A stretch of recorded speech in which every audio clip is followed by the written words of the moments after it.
দেখো বন্ধুরা, আজকে দুপুরবেলা আমাদের বাড়ি কি কি রান্না হচ্ছে তোমাদের সঙ্গে শেয়ার করে দিই, তোমরা দেখে নাও তাড়াতাড়ি। এখানে হচ্ছে পটল ভাজা। পটল ভাজা করার আগে দেখো আমি মাছ ভাজা করে নিয়েছি, এখানে চিংড়ি মাছটাও ভাজা করে নিয়েছি। এখানে বাঁধাকপি সেদ্ধ করে নিয়েছি, বাঁধাকপিতে চিংড়ি মাছ দেওয়া হবে, কচুরলতি দিয়ে চিংড়ি মাছ দেওয়া হবে। এখানে পটল ভাজা করে রাখছি, এই একজন খাচ্ছে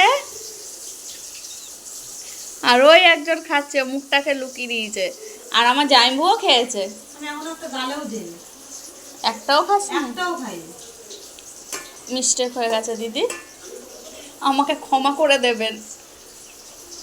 আর আমার দিদির স্নান করা হয়ে গেছে, বৃষ্টিতে ভিজে চান করছিল। আমার দিদির অবস্থা দেখলে এসে গড়িয়ে যেতে, বলছে হু হু হু।